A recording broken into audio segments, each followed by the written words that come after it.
unique and have their own style. Chicago, in fact, has more movable bridges than any other city in the world. We used to have about 52, that number has declined to about 55. Now, 203 Michigan Avenue above us, the first high-rise skyscraper I really want to point out to you all today is a tall steel and glass clad structure directly here in front of you that has a needle-like spire on the very, very top of the structure. This is the city of Chicago's second tallest building, Trump International Hotel Tower, completed in 2009 and designed by Skidmore, Owings, and Merrill. The height of the building includes the very top and tip of that spire, allowing the structure to rise to a height of 1,389 feet. You notice there are setbacks to the structure as it rises in height. No setbacks correspond with the roof lines of several other surrounding buildings. The first setback to the roof line of the Wrigley building, which I'll discuss a bit later. The second setback was the building across the river. The third setback was the building right next door. Notice how reflective that glass is. However, if you walk past here during evening hours, it becomes clear and quite transparent. You can see directly in that space. And if you ever get a chance, I recommend that you just kind of take a walk through that arcaded Riverwalk area because you get some very interesting views and perspectives of buildings here in the surrounding area. But right next door, across Wabash Avenue from Trump Tower, the steel and glass international style box, as you'll notice, in fact, has a very nice shade and shadow effect due to the vertical steel mullions. Originally called One IBM Plaza, now it just goes by its address. It was designed by one of the masters of modern architecture, Ludwig Mies van der Rohe, who came to town from Germany in 1938 and became head of architecture at IIT. Mies van der Rohe's very famous motto was, less is more. He liked to strip buildings down to the bare minimal, which is why it's also referred to as being the minimalist style of architecture. 330 North Wabash is the tallest structure that he designed here in the United States. Currently, the lower third of the building is being converted into a boutique hotel. Right next door, commonly referred to as being the Twin Corncob Towers. In reality, they're known as Marina City. From 1967, designed by architect Bertrand Goldberg, who in fact went to Germany to study under Mies van der Rohe at a school called the Bauhaus. But as you can see, their styles differ quite a bit. Whereas Mies van der Rohe liked straight lines or right angles, Bertrand Goldberg did not believe that any of those existed in nature. His designs are much more organic. Notice how the balconies of the building kind of remind you of a petal on a flower. And if any of you all saw a movie in 1980 called The Hunter starring Steve McQueen, you'll recall there was a car chase up the parking ramp in that West Tower when the car was shot off into the river as a stunt for that movie. Now, architecture is not just about the building's design, but a lot of times it's about the spaces in between those structures. One space I'd like to point out is here to our right, framed by these three buildings which all have different textures to the facades of the buildings. Just notice how that area is very nicely framed. It's going to be even nicer in another month or so once they actually plant flowers in that area. But directly here to our right with the vertical stainless steel mullions, this was the original home and headquarters to Quaker Oats, who were completed in 1988. They moved out and it just goes by its address. The structure is modern and it was designed by Skidmore, Owings, and Merrill. Up next with this beautiful red brick and terracotta granite running horizontally along the Chicago River in a Prairie School style, we have the Reed Murdoch Warehouse building from 1913, designed by George C. Nimmons. Notice the clock tower, bless you. Notice the clock tower near the top central part of the building, which was designed to help hide and conceal the water tank that controlled the original sprinkler system. At one time, the building was perfectly symmetrical, but now notice that the left-hand side of the building is in fact one bay shorter than the right-hand side.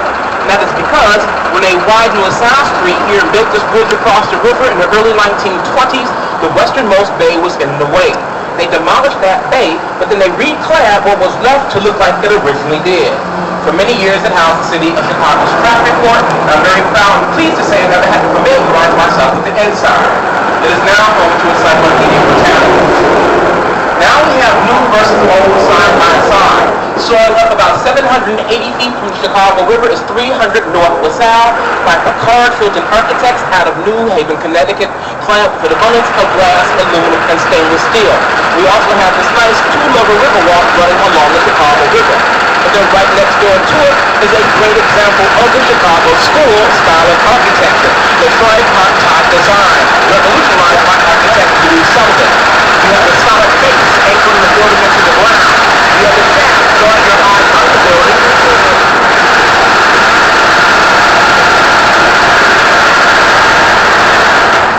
then the decorative corners going around the very, very top. It was a tea and coffee warehouse when completed in 1912.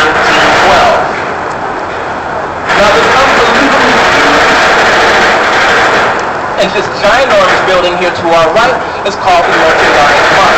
Completed in 1931, it was designed by Graham, Anderson, Rose, and White. And when completed, it was the world's largest building, having more than 4.25 million square feet of space within its walls. So Nashville, up until about 5 to 7 years ago, had its very own zip code that is now being shared throughout the neighborhood. The building is commissioned for by the Marshall Field Corporation, and Marshall Field was a huge department store in Chicago. They had several wholesale warehouses, and they wanted to combine them and bring them under one roof. However, their plans were not really realized because 1931 is when this country was at the height of the Great Depression. They sold the building in 1945 for about half its value to Joseph Kennedy. 1945 is also the same year it lost its title of being world's largest. That's because the Pentagon opened up that year. You can just see how large the structure is. 2 blocks wide, 1 block deep, about 25 stories tall. And here we just have the Apparel Center completed in the late 1970s. Originally from the hotel down to the bottom it had no windows. And that is because at one time it housed companies that dealt with fine fabrics and linens that hadn't been treated. They could not allow the ultraviolet rays of the sun to touch those fabrics, as would damage or fade the product. But as different companies and corporations have moved in and out, they've knocked out the concrete to install windows. But the land here is Wolf Point. This is where the 3 branches of the river merge. South branch to our left, which will go down soon. North branch, which we're about to make our turn down. Main branch, which we have this come down. The Kennedys actually still own this property. There's some major plans for the redevelopment of this bit more than 3 acres of prime real estate. They want to build 3 high-rises on this property. It has already been approved by the Chicago Plan Commission and by the full City Council. One building is going to be about 50 stories tall, a rental building here along the north branch of the river. They want to build a roughly 75-story tall mixed-use building on the eastern side of the parcel, and dead center at the peak, a roughly 90-story building designed by architect Cesar Pele. Hopefully they go a bit taller than what's already been approved. But now we're making our turn down the north branch of the river, and this brick building coming up here to our left is called Fulton House. It was in fact constructed in 2 separate phases. The first phase completed in 1898, the second phase in 1908. It was originally known as the North American Cold Storage Warehouse, a giant icebox and refrigerator that had very few windows. It was renovated in the late 1970s and early 80s by architect Harry Weiss, and they knocked more than 500 openings for the balconies and windows. But they couldn't just punch holes through those walls, because those walls are foot plus thick for insulation reasons. And they had to drill from both sides at the same time to help keep the structural integrity of the building intact. Before they could do anything, they had to wait about a year to allow the structure to thaw out. Now, in his youth, Harry Weiss was an avid sailor. And a lot of his designs, you'll notice, nautical theming, like in the river cottages coming up here to our left from 1988. We have the round windows at the base, which remind you of portholes of a ship. The triangular shape reminds you of a bow of a ship. Again, the architect is Harry Weiss. We're going beneath Kinsey Street, and I just want to point out the wooden posts here to our right around the bridge. They're called pilings. They help protect the mechanics and structure of the bridges from bolts like this crashing into them and throwing them out of whack. In 1992, they had to replace some of the pilings around that bridge because of age and rot. What happened was, they accidentally drove one of those piles just a bit too far into the river, cracking the roof of an old freight tunnel that goes beneath the corner of that bridge. There are an elaborate system of old freight tunnels beneath many streets in a loop built at the turn of the last century and used to bring coal and mail in and out of the old buildings. They were abandoned in the 50s, but they're still there. Well, in 92, while replacing a pile, they cracked the roof of the tunnel. And of course, eventually gave way, causing millions of gallons of river water to rush and flood into the tunnels, flooding practically every basement down in the loop. That incident shut down the center of the city for about a week, cost more than $1 billion to clean up, and many of those basements weren't dry for about a month. Marshall Fields on State Street, I refuse to call it Macy's, Marshall Fields on State Street have fish swimming in their basement. We're going to be making our turnaround in just a moment here at Grand Avenue, but I did want to point out this slender, tall structure directly here to our right. It's an apartment tower completed about 5 years ago called the Grand Kingsbury by Solomon Cordwell Benz and Associates. But notice again how slender the structure is.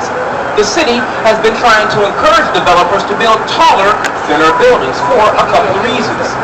One, it allows for more landscaping and green space and public space at the base and bottom of the building. Two, it allows more light and air to circulate around the structure. Three, it doesn't block as many views for those who live in neighboring buildings. And four, it creates better punctuation and profile on your skyline. You don't have this plateau effect, you have peaks and valleys and buildings of varying heights. Here to our right is a great example of adaptive reuse. This structure itself was completed in about 1910 or so. And as you can see, it has been renovated. They've hung balconies off the facade, and people now reside within this space. And they've done that with a lot of the old warehouse buildings in downtown Chicago that have not been torn down.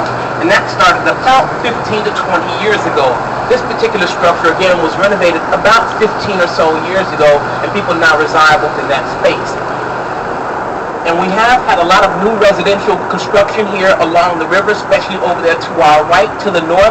There are several buildings, we can't see them all, but they were all built within the past dozen or so years. At one time, there were a lot of warehouses in this area, but then they were torn down and you had a lot of weed-infested parking lots, kind of like we have over here to our right. And I'm sure that one day, eventually, even this parcel will be redeveloped. But we are making our turnaround here on the north branch of the Chicago River. You will have a very nice view of the downtown skyline momentarily. Now, some people do ask about the drawbridges, whether they're still operational, whether they're still in use, and the answer is yes. Now, at one time, they were manned 24/7 when there was much more industry here along the river. We have barges and schooners coming up and down this river at all times of the day and night. But seeing as a lot of that has left, now they only raise them for the sailboats in the springtime and in the fall time. In the spring, when they're going to be out in the harbor for the season, and then when they're going to be dry docked for the fall. That's normally on Wednesdays and on Saturdays. So if you're going to be in the neighborhood past this Saturday, you actually might see some of those bridges, especially on the main branch and on the south branch, in operation. Now, this location gives me a great chance to show you how we used to treat the Chicago River versus how we treat the river today. Now, coming up here to our left, we have the East Bay Club from about 1980, a very high-end athletic club for people who live in the downtown area. But you can see the building basically turns its back on the river. No windows along the base, no real river walk, landscaping, lighting, flowers, plants, gardens, nothing. Finally, that idea is starting to grow back because they had ripped it off the building a few years ago to repaint it and was kind of blocked, but it's finally growing back. But then you fast forward 20 years to your right, you have an entirely new neighborhood called Kinsey Park.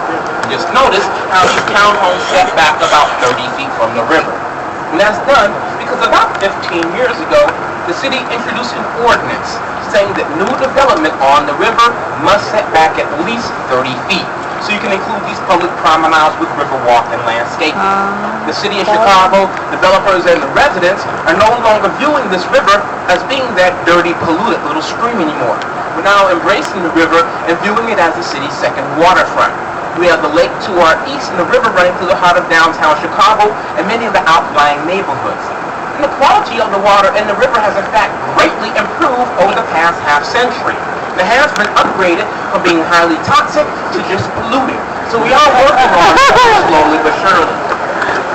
Y la calidad del agua del río se ha subido de ser contaminada a medio volumen. O sea que están mejorando. Now the clearance is only about 8 feet and boats will not be able to pass freely below it. The structure was completed in about 1908 and built by the Chicago and Northwestern Railway Company. Originally, the track went all the way out to Navy Pier when it was used for industrial purposes. From what I understand, they do have to test it, I believe, twice a year to make sure it's operational. They won't be tearing it down because it has been landmarked. Everything is going to